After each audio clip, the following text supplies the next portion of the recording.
Good evening, everybody. My name is Renee Montaigne, co-host of NPR's Morning Edition. Before we begin, please silence your cell phones and refrain from any flash photography. Also, please join us at the book signing that's going to take place upstairs immediately following tonight's event. And hey, did you know that most of our talks are offered as free podcasts on our website, freelibrary.org/author events. Welcome to the Free Library of Philadelphia. My name is actually Jason Freeman, and I work here in Author Events, and I'm very excited to be here tonight to introduce Steve Inskeep. Mr. Inskeep is the co-host of NPR's Morning Edition, the highest-rated news program on radio, aspiring to, quote, slow down the news. He is known and esteemed for the breadth of his interview subjects and the globe-spanning locales from which he is reported. An NPR reporter since 1996, he was formerly host of Weekend All Things Considered, a recipient of the Robert F. Kennedy Journalism Award and the Alfred I. Dupont-Columbia University Silver Baton for Excellence. Mr. Inskeep is the author of Instant City, Life and Death in Karachi. His new book is called Jacksonland, President Andrew Jackson, Cherokee Chief John Ross, and a Great American Land Grab, praised by the Chicago Tribune as nuanced, yet written with the urgency of a thriller. It tells the story of two leaders, both heroic, yet diametrically opposed, locked in a struggle that tested our nascent democracy. Here to tell you more, ladies and gentlemen, won't you please join me in welcoming Steve Inskeep. Thank you very much. Thank you. Good evening. Thanks for coming tonight. Wow, I'm loud. Are you guys comfortable? Appreciate the introduction. Appreciate the references to NPR. It's great to work for NPR. All right. Yeah, go ahead. You can applaud NPR. And I'm going to get you applauding again because I'm in a city with an awesome public radio station, WHYY, and I hope you're proud of it and proud of supporting it. Yeah. Terry Gross, of course, is there. National institution, another thing to be proud of. And you can really feel the difference as I travel the country between a city that has a great local news operation and a city that doesn't. A city that has that feels much more alive, and few cities are more alive than this one. It's also great to work for NPR just because you get credit for so much work, including work that you didn't even do. I was off the show this morning because I'm traveling, obviously, but that doesn't really matter. Every now and again, someone will come up and grab me by the lapels and say, that was an awesome show this morning, and I have to tell them I wasn't on today. The story I'm going to tell you grows out of my day job. I cover politics a lot. I know it may shock you to realize that politics is sometimes a little discouraging to think about in America. But it is, and that drove me back into history to a period when American democracy was just beginning to take the shape that it has now.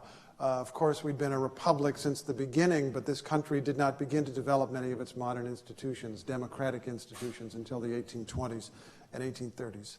And I found in that period a story of two men fighting over real estate in a democracy. It's a story that takes place largely in the South. We're looking here at one of the many, many signs of that era, which you can find all over this country. This one happens to be in the South. This is a former cotton plantation that was built outside of Florence, Alabama, on land that had once belonged to Cherokees and was taken by General Andrew Jackson, and that his friend then built a giant plantation on it. It was called Forks of Cypress. That was a spectacular mansion house back there until it burned. It is still a working farm today. And I drove there just last year. I was driving around, and actually the year before, I was driving around and taking photographs and asked, I found the son of the owner and asked if he wouldn't mind if I walked around the property and took photos of those amazing and evocative columns. And he said, sure, that's fine.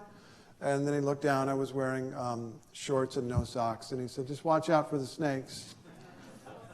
But I went ahead and there were no snakes. It's an amazing, amazing countryside. Of course, living in Philadelphia, you know all about history. I was just today at the Eastern State Penitentiary, taking a look around because it appears briefly in Jacksonland. It was built in the 1820s, which is the very period in which our story begins. And this gives an idea, I think, of how much mores and customs have changed and how we learn over time. The Eastern State Penitentiary, have you guys been there? It's a tourist attraction now. You've been there? Yeah. Okay. It, as you know, is a fantastic, clean, modern facility, and you'd love to stay there, right? This is what was thought at the time. As many of you know from visiting, it is designed so that each prisoner would be in solitary confinement in a windowless cell with a little skylight. It was thought, the best thinking of prison reformers at the time, or at least one school of prison reformers, was that solitary confinement would give prisoners the space and time to contemplate their sins and to reform. In 1824, the Marquis de Lafayette came to Philadelphia, as we describe in this book. Lafayette came back to America, the very guy who had helped George Washington win the Revolutionary War, the French nobleman who came and fought for American freedom. Late in his life, he wanted to get a look around and see what the country was like that he had helped to found. And he went everywhere. He went to every one of the 24 states that existed in the 1820s. And he was taken to Philadelphia, and people were very proud and took him to the best public institutions to show him around, and they were very proud of this prison. And they took Lafayette to the Eastern State Penitentiary and showed him the cells with the solitary confinement where people could reform. And the Marquis de Lafayette, who normally, of course, was very polite and gracious to his hosts who were taking him everywhere, at this moment could not contain himself and said, "I'm a French nobleman. After the French Revolution, I was in solitary confinement, and it did not reform me in any way whatsoever." In fact, he went on to say, solitary confinement is a form of torture. It drives men mad. Science has caught up with the Marquis de Lafayette. In fact, after 9/11, one of the techniques, shall we say, that was used by U.S. intelligence officials to get unwilling people to talk was extreme isolation. We learn over time, but it was the best and smartest thinking at the time, that it was good for the prisoner to put the prisoner in solitary confinement. I like those drum beats. It's nice. So this is the era in which we're going to tell this story of two men fighting over democracy, or fighting over land in a democracy, forgive me. Two men fighting over real estate in a democracy. The first man is quite famous. If you have $20, you know him. For now. Andrew Jackson was a man who can be simply described as the hero of American democracy. He was born in extremely modest circumstances on the border between North and South Carolina. His father died before he was born. He was the son of immigrants. His mother died when he was quite young still, during the Revolutionary War, of cholera, so he was an orphan from a poor family, or a very modest family at best. And he went off to the West to seek his fortune, the West in those times being just over the Appalachians in Tennessee. He went to Nashville. He rose in Tennessee. He became a politician. He became a war hero, a general. He won the Battle of New Orleans in 1815, and another battle I'll tell you about in a moment. This is a fairly realistic portrait of General Jackson, painted shortly after his victory in 1815 at the Battle of New Orleans. I like several things about this. One of them, that you see the lines on his face. There's no effort to idealize his face. There is, according to some scholars, an effort to idealize his hair, which was typically wilder than that. That was a sign for him of his independence. But you particularly note, it's a little dark here, but you can see how thin this man is, even in that thick wool uniform with the epaulets, with the gold braid on the shoulders. You can see how thin he is, and that is very, very real. This man was a man in terrible, terrible health for most of his adult life. Suffered from dysentery as a general would sometimes on the march have to have one of his aides hack down a sapling, and he would drape himself over the sapling, which was apparently the only pose that gave him relief from intense pain. And yet he went ahead with the campaign and was victorious. Had 2 bullets in his body for much of his adult life, 2 lead balls in his body, not from war, but from his social interactions. He was a dueler. He dueled. He fought duels. And he rose to be a great national hero and President of the United States, elected in 1828, and no man of such modest circumstances had ever risen so far. He was an advocate of majority rule. He became the founder of the Democratic Party. But over the years, he came into conflict with our other main character. This is John Ross. He's an Indian, as they were called then, and as, according to surveys, most Indians prefer to be called now, if they are not called by their tribe or nation, such as Cherokee or Seminole. John Ross is an interesting character and represents the Cherokee nation in the early 19th century. He's not wearing traditional Cherokee clothes. He's dressed like a white man, you would say. And that's representative because this was a period when Cherokees in the southern Appalachians were trying to adapt to this rapid movement of white settlement that was surrounding them and overwhelming them. And they decided to try to assimilate. They adopted white man's clothes. They adopted the forms of agriculture that were practiced in Europe. They changed their economy. They changed their government. They embraced literacy and written laws. As I studied them, I came to think of them like immigrants assimilating to a new country, except that the new country was coming to them. John Ross was well suited to become the leader of the Cherokee Nation under such circumstances. He was a man of mixed race. He was the son and grandson of Scottish traders who'd come in colonial times to trade among the Cherokees. Also the son and grandson of Cherokee women. He was an English speaker, much more fluent in English than in Cherokee, as a matter of fact, and an English writer, which proved to be vitally important. He was a literate man. Many Indian leaders were not. This made it harder for them to negotiate, harder for them to deal with a system of laws, harder for them to deal with people who wanted their land. Now, I told you it was 2 men fighting over land in a democracy, over real estate. Let's look at the land. This is a map that I call the white man's map. You could just call it the map of the United States. That's what it is. In 1812, and so much of it is recognizable. Pennsylvania looks the same. New Jersey, the New England states, New York. Virginia, of course, hasn't split into 2 states yet. Kentucky is there, Tennessee is there, Georgia is there. The Mississippi Territory is what's going to become Mississippi and Alabama. This is becoming rapidly the eastern United States. It's a very familiar map to us. But the reason I call it the white man's map is that it was one of 2 completely different, mutually exclusive maps that could be used to describe the very same territory. If you were John Ross, you're living in North Georgia right near the border with Tennessee on the white man's map. But there was a different map reflecting the very same territory.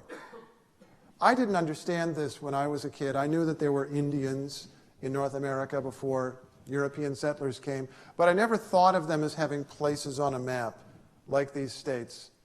And in researching this book, I understood far, far more clearly that they did have that. And so there's another map, which I call the Indian map. Have a look at that. You have here 5 Indian nations: the Seminoles, the Creeks, the Cherokees, the Chickasaws, the Choctaws. And they each have defined territories, and the states around them are differently shaped and much smaller.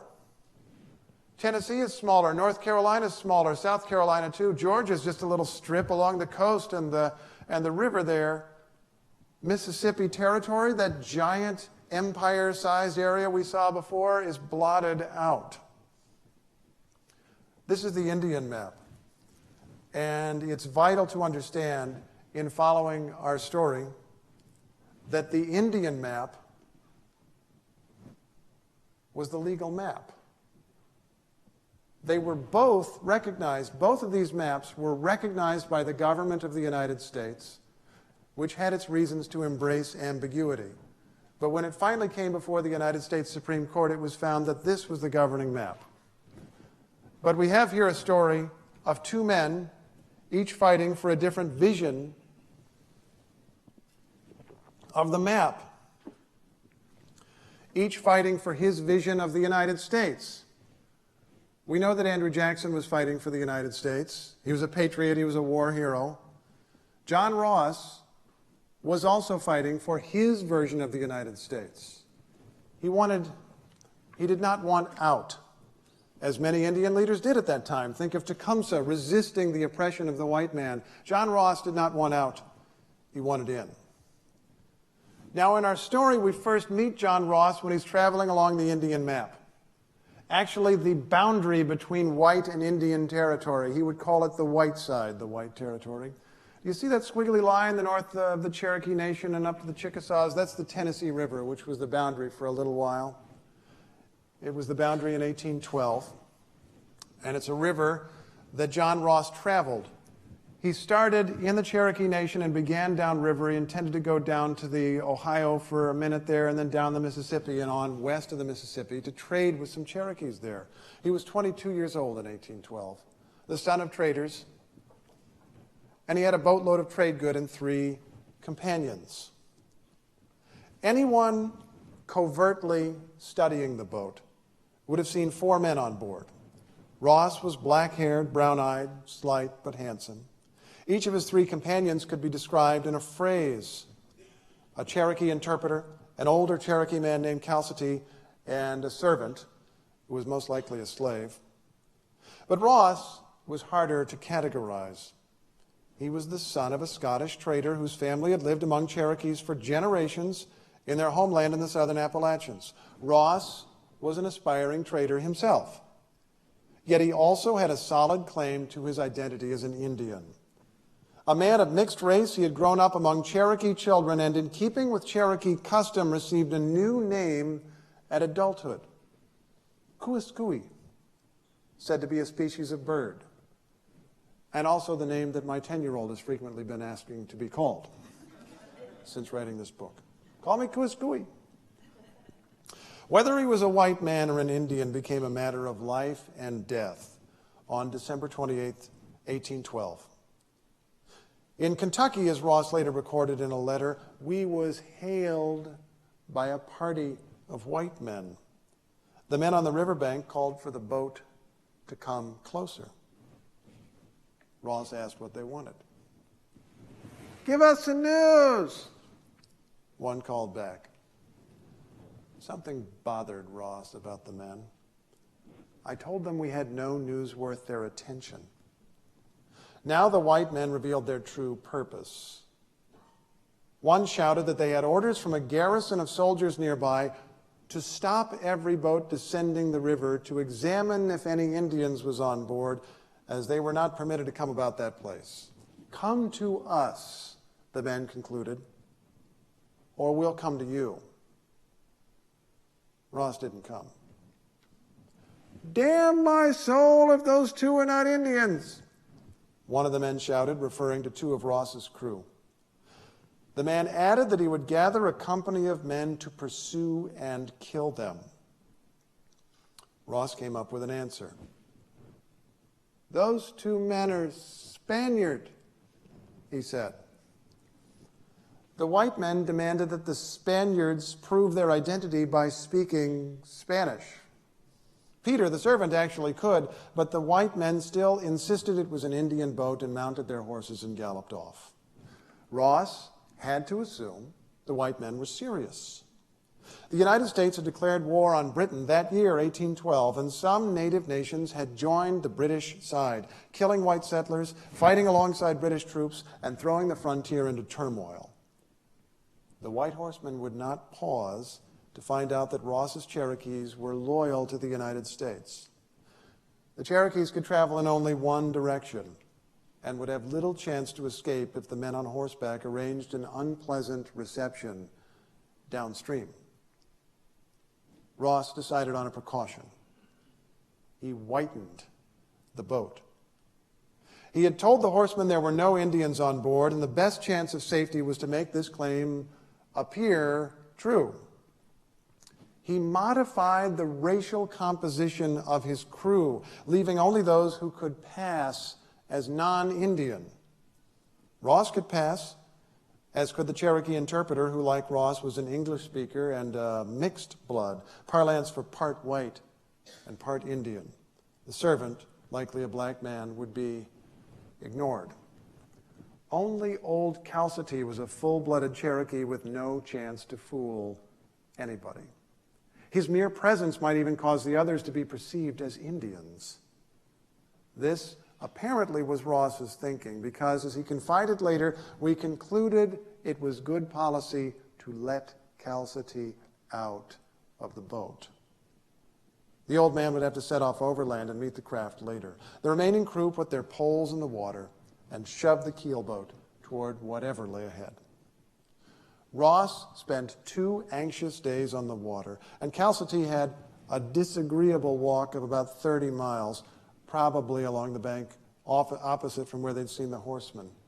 Finally, the old man rejoined the boat downstream, and they all floated to a safe haven, Fort Massac on the Ohio River, manned by professional soldiers who could tell friend from foe. The horsemen never reappeared.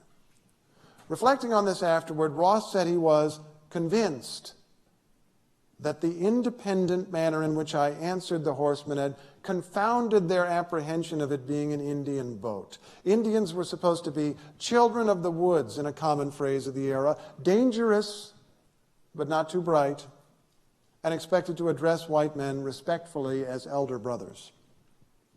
Ross had talked back to the men in clear and defiant English. The future leader of the Cherokee Nation had passed as white. Dramatic drum thing. I think it's that I touched that. Do you think that's what causes that? The future leader of the Cherokee Nation had passed as white. Reading this letter, because Ross reported this in a letter, I began to understand how profoundly modern this story was. It's from a different time. It's more than 200 years ago, but it is also our time. Doesn't that feel modern to you? A man of mixed identities, leaning one way or the other, trying to get through the world. It's a perilous world for him. A perilous world for him. But he's living in a diverse country and trying to pick his way through in an era of rapid change. John Ross would rise to be a Cherokee diplomat because they're on the Indian map. They're an independent nation. A diplomat to Washington, and then a leading Cherokee legislator, a principal author of a new Cherokee Constitution in 1827, a constitution modeled on that of the United States. It begins with approximately the same words. The Constitution begins, "We the people," that they finish just down the street here. And the Cherokee Constitution begins, "We the representatives of the Cherokee Nation," and goes right on and makes many of the same points in many of the same ways. In 1828, under that Constitution, John Ross was elected principal chief of the Cherokee Nation. The principal chief, the leader, the chief executive of that tiny republic, elected in the same year that Andrew Jackson was elected President of the United States. They had already by then spent quite a few years circling each other in a battle for large chunks of land, and that battle was about to intensify.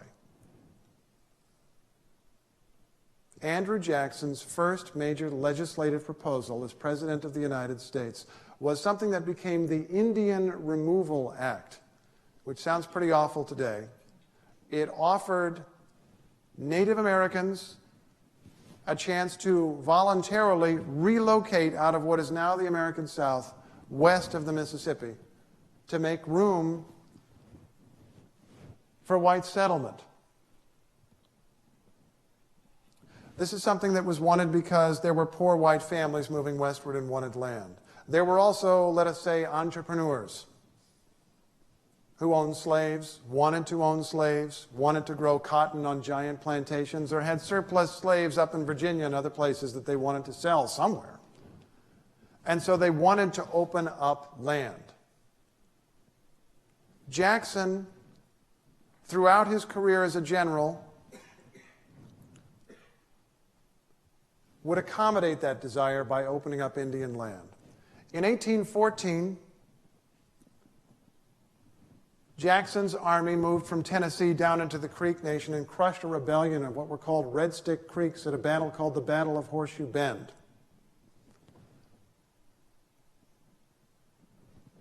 The rebel survivors did not surrender. Many of them were killed on the spot. Others got away. They escaped to what was then Spanish Florida. They continued to fight on. Jackson wanted to sign a peace treaty with them. They didn't come to the peace conference, but Creeks who were allied with Andrew Jackson came to the peace conference. And so Jackson demanded that his friends make peace with him by ceding 23 million acres of land, an area the size of Scotland, much of the Creek Nation that you see there. And the Creeks had no choice but to do so, or to make Andrew Jackson into their enemy. At that great victory at Horseshoe Bend, Jackson had a multiracial army. Cherokees were in that army, a group called the Cherokee Regiment. A young man named John Ross signed up to fight in that army. They were on the same side at the beginning. But as the years went on, as they rose in leadership and finally became opposing chief executives, they were increasingly antagonists. Jackson, in treaty after treaty after treaty, worked to push natives west of the Mississippi. It was for real estate. He argued that it was also for the good of the Indians, who were being destroyed, as even their allies would say, by white settlement. Many did not want to go, but they were gradually forced through bribery, through intimidation, through threats, occasionally through war, and other means. John Ross would resist this man, Andrew Jackson. Let's get a sense of the power of Andrew Jackson, if we can, or the sense of this man's character. I told you that he had an amazing beginning in life because it was so modest and because he rose so far. It took him decades. He was in his late 40s before he became a national hero. As I am in my 40s, I like that.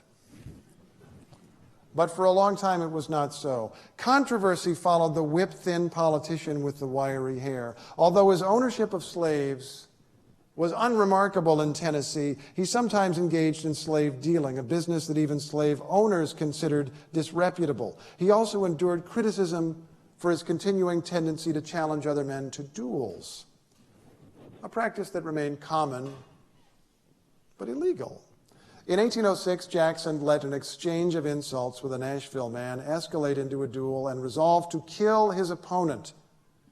Jackson let the other man shoot first, took a lead ball near his heart that would remain in his body for the rest of his life, yet remained standing.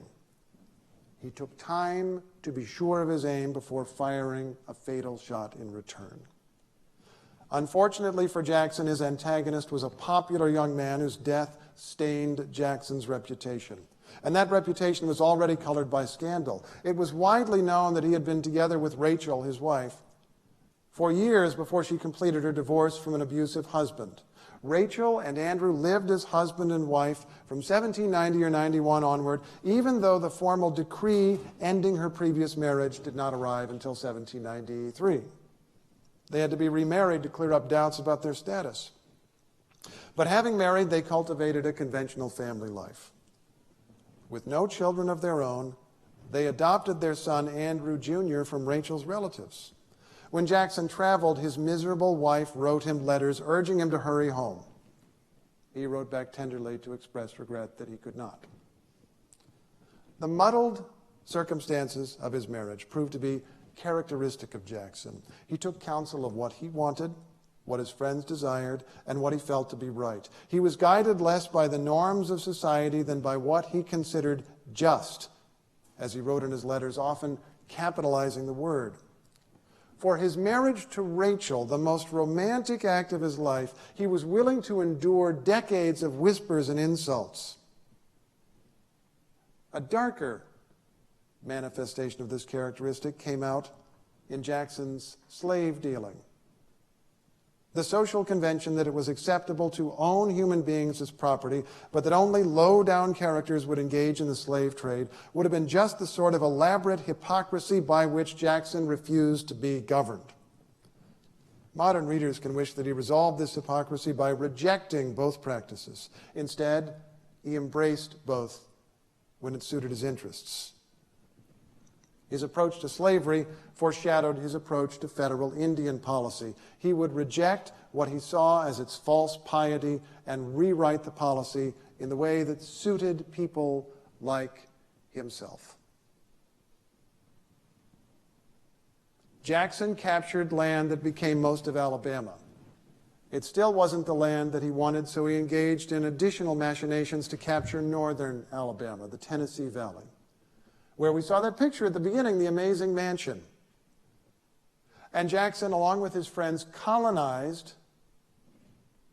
northern Alabama. Some of them moved there, built mansions. Jackson did not permanently move there, but obtained slave-run plantations growing cotton, earning a fortune in what became a massive real estate bubble, the first great real estate bubble in the history of the United States in 1818. He appears to have made a fortune. His friends appear to have made a fortune.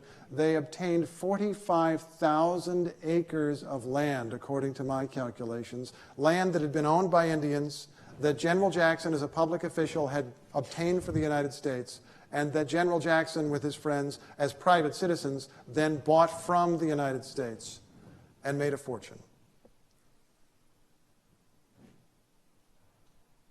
Jackson was a man who would find a way to answer several motives at once. He was concerned about national security. He was concerned about Indian attacks. He said he was concerned for the welfare of Indians, but he was also very interested in real estate. And so his solution to all those problems, including the real estate, was to clear the Indians off the real estate.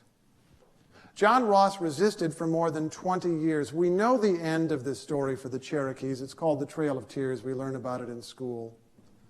What is much less known, and what I discovered in researching this book, is that Cherokees were not mere victims. They were skilled political operators who had a bad hand to play, but played it long and played it well. And that John Ross, in this emerging democracy, used many techniques that will sound familiar to students of more recent history. Ross rejected violence. He rejected rising and hopeless rebellion. When Cherokees fought, they fought on the side of the United States. And after the Battle of Horseshoe Bend in 1814 and the years afterward, Ross would say to U.S. government officials, "We fought on your side. We proved our attachment to the United States. Give us our rights." Ross said in a letter in 1816, "We consider ourselves part of the great family of the Republic of the United States." He wanted in, not out.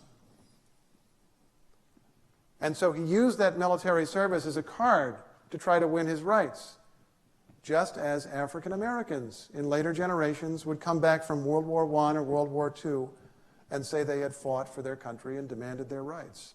It did not always work for African Americans. It did work for a time for John Ross. He won a temporary victory in his battle against Andrew Jackson for large chunks of Cherokee land.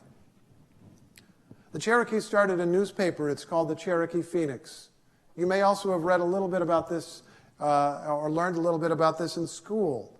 It was a great cultural achievement. They had invented a written language. Sequoyah had invented a written language, a written version of Cherokee. The newspaper used that language. But it was also a political achievement because the same article would be in the next column in English. And the newspaper was spread across the United States. It was a way for the Cherokees to speak in their own voice to the larger white community, as they had to do in a democracy. As many as 100 other newspapers received copies of the Cherokee Phoenix by exchange. They would trade newspapers, which meant that as many as 100 other newspaper editors were getting copies of this newspaper, reading it, sometimes ripping out the articles and reprinting them in their newspapers, or commenting on them, or responding to them. Some of the articles could almost be said by 19th century standards to have gone viral. A little bit slower. But nevertheless, they were getting the word out, which they had to do in a democratic society. The Cherokees needed white allies. They were vastly outnumbered, couldn't vote in federal elections anyway, and they got those allies. They were missionaries who'd come to the Cherokee Nation to bring the word of God to the heathens, as they were called. Many Cherokees did convert to Christianity, but they also got a message back. They flipped the missionaries, who took the words of Cherokees back to the white community. Just at a moment when there was a great religious awakening in the United States, and the missionaries activated a powerful network of politicians, publishers, and preachers to speak on their behalf. The Cherokees gained white allies. They even gained some quite novel white allies. Women became involved in the fight to save the Cherokees. After Andrew Jackson's election in 1828, it became increasingly clear that Indian removal, as it was called, was going to be his first major priority. These Christian activists began a publicity campaign denouncing that proposed course, warning against that proposed course. Women became involved. A woman named Catherine Beecher gathered a group of friends, and they wrote a circular, as it was called, just an appeal on behalf of the Indians. It was published in newspapers. It was spread to other cities. Many other women held meetings, signed petitions, flooded Congress with petitions in a way that had never been done before. It's the first example that I know of widespread women's political activism in the United States on behalf of Indians. So they served in the military. They used the press. They spoke in their own voice. They gained allies. They fought in Congress. Jackson's Indian Removal Act was brought before the House of Representatives. The Cherokees had many allies. They lost. It was a very close vote, so they fought in the Supreme Court. They brought 2 cases before the court. They lost the first one. They won the second case. Here again, the parallels to today are quite striking, or at least to recent decades are quite striking. You can see African Americans using the same techniques to gain their civil rights in the 20th century. The Cherokees had the Cherokee Phoenix. African Americans had the Chicago Defender, which spoke up for black civil rights. African Americans needed white allies and got them, often through the religious community. They fought in Congress, they fought in courts. There was a ruling, Brown versus Board of Education, ordering desegregation of public schools, and many other rulings followed. The Cherokees went to court. They won their ruling. It was found that the Indian map was the governing map, that they could not be pried out by states such as Georgia, which wanted to govern their land, that they had the right to govern themselves until such time as they decided otherwise freely. John Marshall, perhaps the greatest Supreme Court Chief Justice, wrote the decision. It's a remarkable decision, and it had no effect. Georgia ignored the decision, didn't recognize the legitimacy of it, didn't even send a lawyer to argue the case. And President Andrew Jackson made it clear in a number of public statements that he disapproved. And while he didn't entirely ignore the decision, he engaged in some political dealings behind the scenes to cause the case to be dropped, and the full effect was never felt. And the map changed. That conflict between the white man's map and the Indian map was resolved in favor of the white man's map. And this is what we have today. This is what I call Jacksonland. There's also a greater Jacksonland, but this is the main thing. This is an incredible thing to look at because this is all land that President Andrew Jackson, or General Andrew Jackson, was directly involved in obtaining from Indians through wars, through treaties, legislation, other means. It is part or all of about 7 states. It is the size of a good-sized European country. Just one of those acquisitions, in fact, was the size of Scotland, and there were many others. This is Jacksonland, which has been central to our political and cultural life ever since. The Deep South, as it is called, was vital to our politics, central to the beginning of the Civil War, remains vital today. William Faulkner's home in Oxford, Mississippi, Jacksonland. Montgomery, Alabama, where Rosa Parks refused to sit in the back of the bus, Jacksonland. Disney World, Jacksonland. And Andrew Jackson gets credit, for better or worse, for what he did. You see him all over the map. There's Jacksonville. Jackson, Mississippi. There is a Jackson County, Alabama, as well as a Jacksonville, Alabama, as well as a Jackson County, North Carolina, and several other locations I cannot even recall. This is a story of how America was made. It is also a story of how our democracy developed. Jackson was innovating as our democracy developed. John Ross was innovating, and though he lost, he added, as Cherokees did, to our democratic traditions. And there is one more part of this tragic story that I want you to know. And that is that Jacksonland, in spite of being cleared of Indians, still includes Indians. In far western North Carolina, part of the Cherokee Nation, there were 1,000 or maybe 1,500 Cherokees who resisted being removed by U.S. soldiers in 1838. Faded into the Great Smoky Mountains. The soldiers didn't want to chase them, and ultimately they were allowed to stay. And they remain there today. And in fact, I was just the other day in Cherokee, North Carolina, where Cherokees can now live in the open. You go past restaurants and they have a sign outside that say Indian owned. And there are shops selling moccasins. It's a tourist town now. There's a Harrah's Casino. It's quite a place, a remarkable place, beautiful place in the mountains. And I was driving in the other day, and I noticed a couple of signs and stopped to take a picture. I want to show you something. So here we are. Welcome to Jackson County, North Carolina. The very same line, welcome to the Cherokee Indian Reservation. There's a Cherokee reservation in Jackson County, North Carolina. So this is a tragic tale, but it is also a tale of persistence. And I want to show you one more image from Cherokee, North Carolina, before I invite some of your questions. It's another group of signs.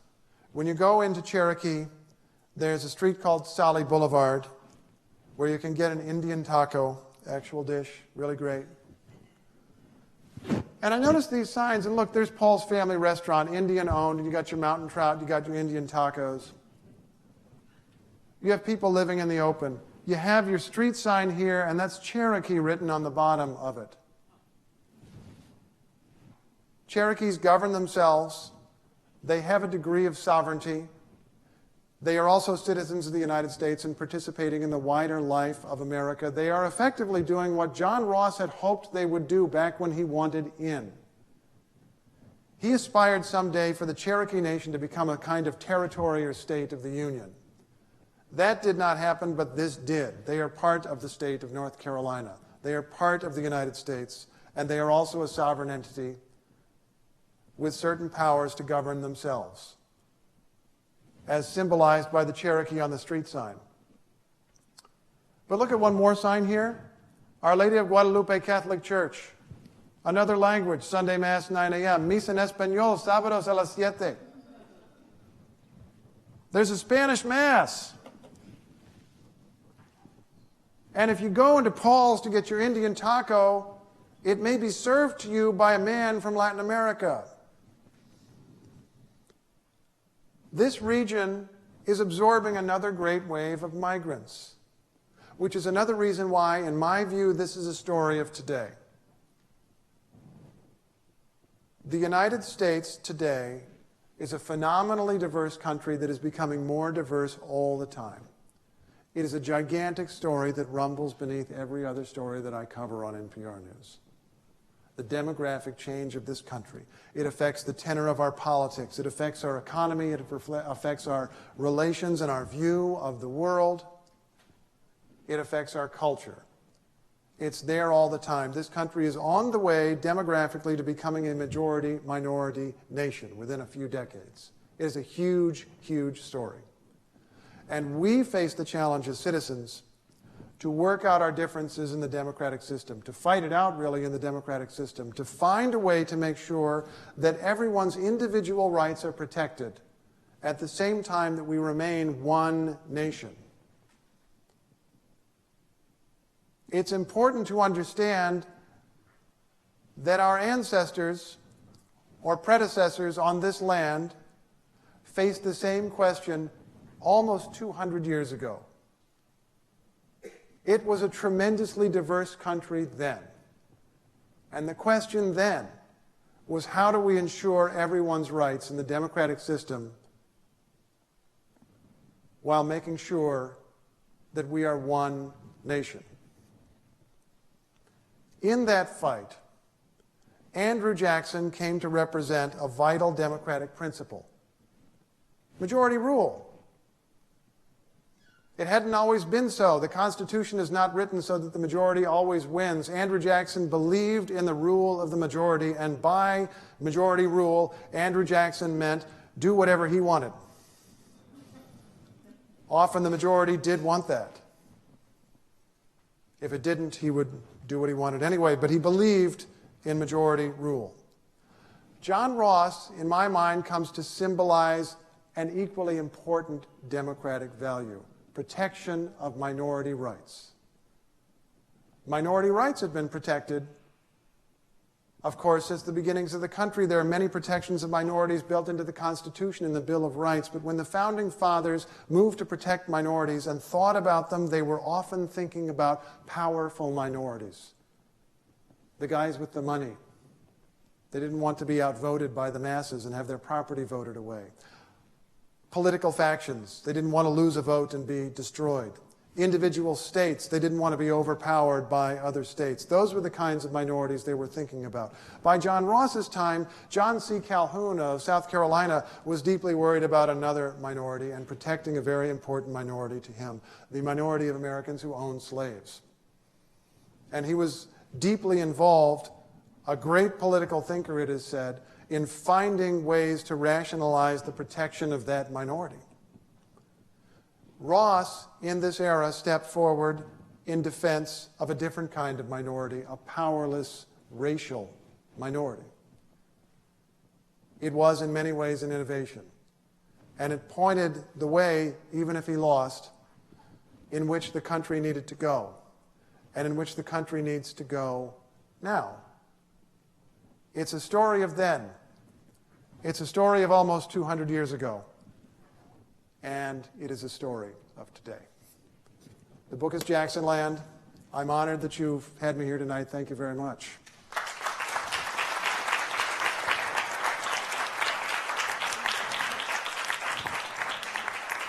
And we have some time to take a few questions. Let me invite you to do that. If you could just raise your hand if you have a question. Oh, there's someone way in the back. I appreciate that, ma'am. We're going to try to get a microphone to you. And if I could ask you, if you're able to stand, would you stand? And would you say your name? And I'm a little worried that you have a piece of paper there. We'll have direct questions here. Please go ahead. Go right ahead. My name is Jean Lee, and I would like to ask you a question on did Andrew Jackson had a grand vision of this country that needs to be unified at the time, do you think? Or it was a personal greed and personal aspiration to own land? Was he strategic, or was he trying to just enrich himself? That's your question? And my answer is yes.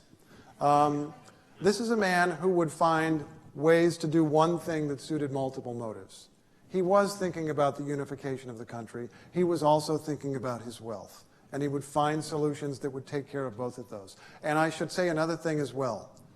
Jackson and his contemporaries were thinking about a unified United States, but they were thinking about a unified white United States. Jackson was a slave owner. We should be fair to him by noting that he could be fair to people. He could be fair to Indians, for example. The Indians who were in his army in the War of 1812, he promised them equal pay and benefits to white soldiers. And when he found out after the war that some Cherokee widows were not receiving their death benefits, he went to bat for them. He could be fair, but not if he saw someone in the way of his interests. Then his ruthlessness would be activated. And he did go after real estate, he went after land, and he went also after a secure and unified country, but frankly with white people in control. And that became a vital part of the Democratic Party that he founded in its early years, to the point where in the Lincoln-Douglas debates in 1858, Stephen Douglas, a political successor to Andrew Jackson, said that the United States had been founded as a government on the white basis. We've spent much of the time since then wrenching this country onto a stronger foundation. Is there a question over on this side? Can I? Yes, ma'am. Yes. Go ahead. You as a writer and author, are you siding with the Ross or the Jackson? I mean, I just want to know that. And another thing is, why are you writing this now, this time, 200 years later? What is your intent or your goal? Thank you. Writing this book? I'm siding with the truth, ma'am. My goal, if I can, is to be ruthlessly honest. Those of you who read will come back and tell me if I succeeded or not. I want to tell the truth. I think that's the best thing for my country, is to tell the truth. Why now in 2015? I will acknowledge that in news terms I'm a little late to this story. I would respectfully submit that that's a benefit. It's something actually that I've learned on my day job. We try so hard to be fast and to be immediate with the news. And sometimes that is the most dangerous thing to do. We have to do it. It's a live program. It's on every day. But often what seems blindingly true today turns out to be utterly false by tomorrow or next week or next year. And one of the most vital things as a journalist to do is to go back to yesterday's story. You heard the phrase earlier, slowing down the news. In this case, I'm slowing it down a lot. But in my view, it's necessary. I'm joining an argument that began at the time and has raged for almost 200 years and continues now. People are arguing now over whether Andrew Jackson should be on the $20 bill. I met a young Cherokee woman the other day who told me that she learned to draw. Her father taught her to draw by defacing Jackson's face on the $20 bill. People feel this story like it just happened. This is the prelude to the Trail of Tears, and you learn about the Trail of Tears maybe in elementary school, and there's something about that story, something about soldiers rousting peaceful civilians from their homes that feels very present, that even a kid gets, that even I remember learning in school, even though I remember very little else from when I was in 7th grade history. It sticks with you. That is why. Is there a question over here? And nobody over here. Are you guys done? Oh, wait a minute. Okay, we have this woman right down here in front. Hi, ma'am. Hi. Here comes the microphone. They're podcasting. Go ahead and stand up so we can see you and say your name. We'll get to know each other. My name is Beatrice. Hi, Beatrice. I loved your reporting of Pakistan about a year ago or 2 years ago. It was fascinating. Thank you so much. I'm a fan of yours, but that part in the butt map that sounds said kind of dangerous there, doesn't it? No, go on. Rossville, is that because of Ross? Yeah. Okay. That's your question? Yeah. Okay. Yes, there's a Rossville, Georgia. It is named after John Ross. There's a John Ross house there. He was thrown out of Georgia, but his house remained, along with another house in what is now Rome, Georgia. The Rossville home is still there. It's near Chattanooga. Chattanooga, by the way, used to be called Ross's Landing. It was a ferry crossing operated by John Ross. He had this house just a few miles away in Rossville, and it has survived, although in recent decades it was picked up log by log and moved a few hundred yards to make room for a coin laundry. One last little Indian removal. Other questions? Right here, sir. Go right ahead. Go ahead, stand up, say your name. Yeah.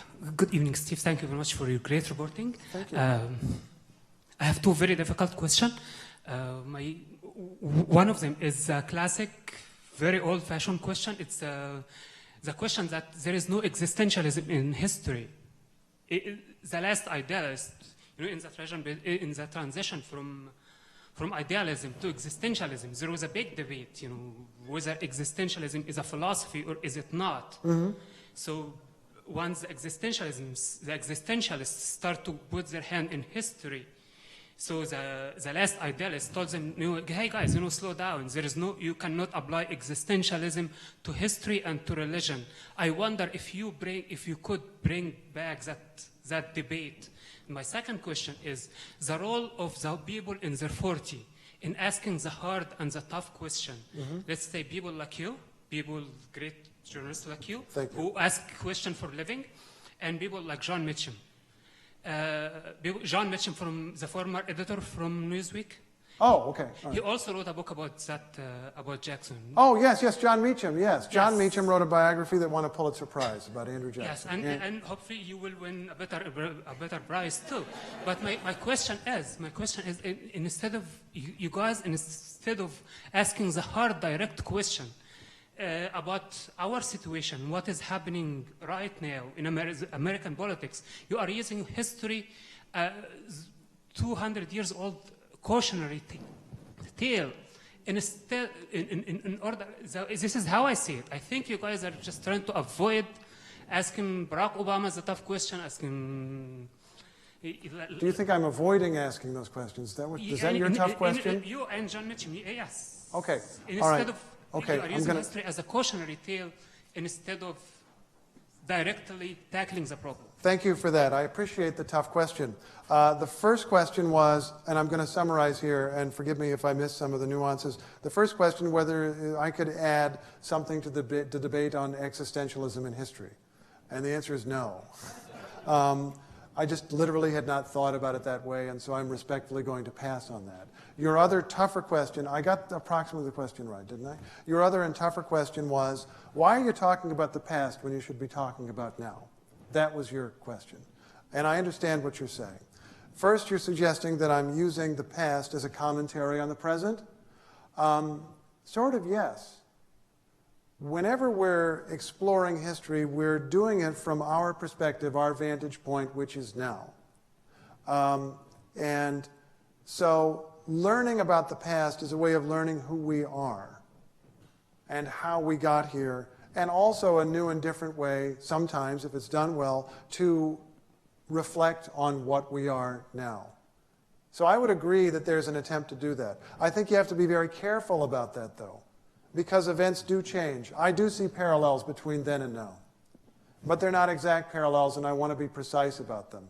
And I would respectfully warn against those that you may read or see on television who will say, well, Thomas Jefferson obviously would have agreed with my health care plan.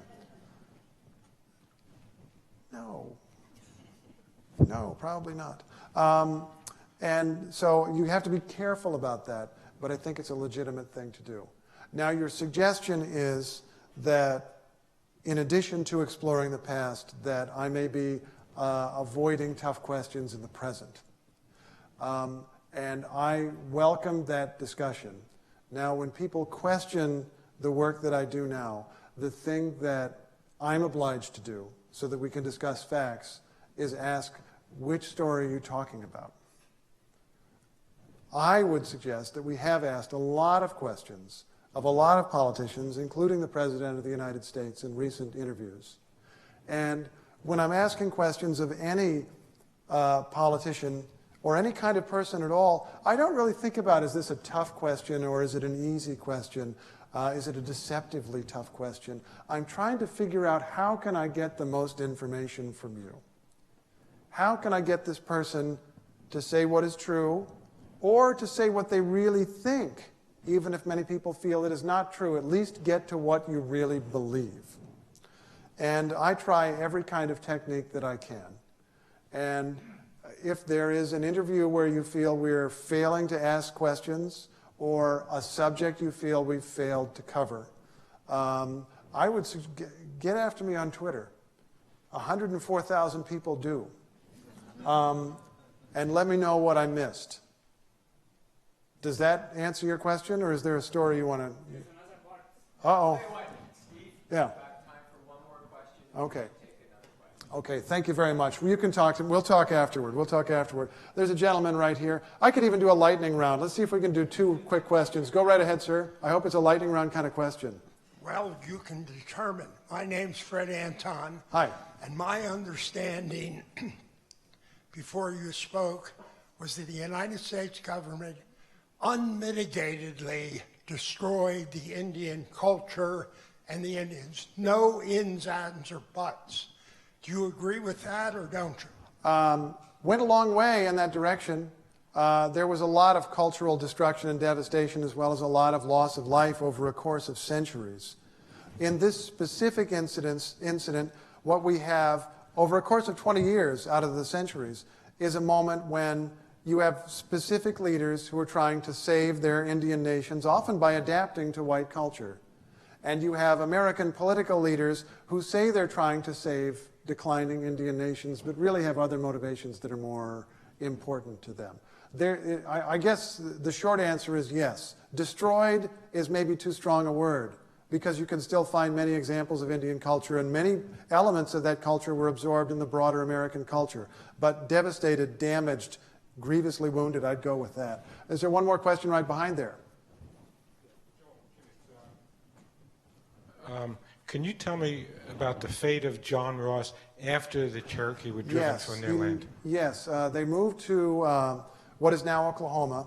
1838 is when they were moved. They were there by 1839. And Ross lived to be the chief of the Cherokee Nation for more than a couple more decades, until 1866. He remained the leader through the Civil War, was shoved aside for a period during the Civil War because many Cherokees sided with the Confederates. And he didn't want to. Many Cherokees felt the United States government had abused them, and rightly so, and went with the Confederate side. They were also slave owners. They went with the Confederate side. John Ross sided with the Union as much as he could. Celebrated the second inaugural of Abraham Lincoln in Washington in 1865, and at the end of his life was busy negotiating a new treaty to get the Cherokees back in good graces with the United States government after siding with the Confederates. And of course, the price that the Cherokees had to pay was to give up still more land. Thank you very much for spending the time this evening. I've enjoyed it. Fun to be here. Thank you. Thank you very much.